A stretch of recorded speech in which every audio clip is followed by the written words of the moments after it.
వయస్సు పెరిగితే చాలా విషయాలను వదిలేయాలి. చాలా విషయాలను పట్టుకోవటం కష్టం కానీ వదిలేయడంలో బాధేమిటి? ఏం వదిలివేయాలో చూద్దాం. గ్యాస్ కట్టేశావా? గీజర్ ఆఫ్ చేశావా? ఏసీ ఆన్లో ఉన్నట్లుంది. పాలు ఫ్రిడ్జ్లో పెట్టావా? లాంటి ఎంక్వైరీలు వదిలేయాలి. మా కొడుకు కోడలు పట్టించుకోరు అంటూ తమ పరువు తామే తీసుకుంటున్న తల్లిదండ్రులున్నారు. వాళ్ల హయాంలో వాళ్ళిష్టం. కష్టనష్టాలు కూడా వాళ్లవే.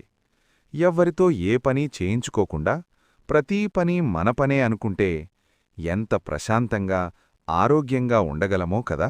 అంటే చాలు. మన పిల్లల కోసం వచ్చేవారితో మనం మితంగా మాట్లాడాలి. వాళ్లు మనకోసం రాలేదు అని గుర్తుంచుకుని కాసేపు కర్టసీకి మాట్లాడి లేచి మన గదిలోకి మనం వెళ్ళిపోగలగాలి. పెద్దవారిని పలకరించే మర్యాదతో ఎవరైనా సహజంగా అడుగుతారు, ఆరోగ్యం బాగుంది కదా అని.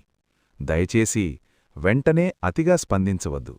మన బీపీ, షుగర్, కీళ్లనొప్పులు, నిద్రపట్టకపోవటం, నీరసం అంత రసవత్తరమైన విషయాలు కావు కదా. బాబోయ్ ఎందుకడిగామా అనే పశ్చాత్తాపం వారికి కలిగించవద్దు. విమానంలో ప్రయాణించేవారికి ఎర్రబస్సులో సీటెలా పట్టుకోవాలో మనం చెబితే ఏం ప్రయోజనం?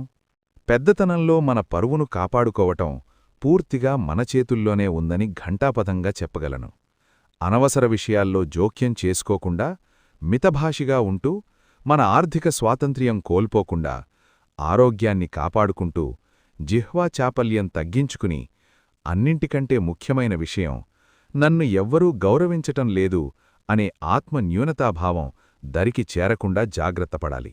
భావా, బంధాలు అంత తేలిగ్గా తగ్గించుకోలేము. కనీసం కొన్ని విషయాలను వదిలివేద్దాం. ప్రతీ విషయాన్ని పాజిటివ్గా చూడాలి. ఉద్యోగానికి పరిగెత్తాలనే హడావిడి లేదు. మొత్తం సంసారాన్ని లాగే బాధ్యత లేదు. పిల్లలకి సహకరిస్తున్నామనే తృప్తి ఉండనే ఉంది. హాయిగా పూజలు చేసుకోవచ్చు.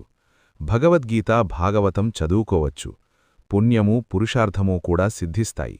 రోజూ అనుకుందామిలా: I love myself, I respect myself. మన ఆత్మవిశ్వాసాన్ని పెంచే మంత్రాలివి. చివరగా మనం దిగవలసిన స్టేషన్ దగ్గరవుతూనే ఉంది.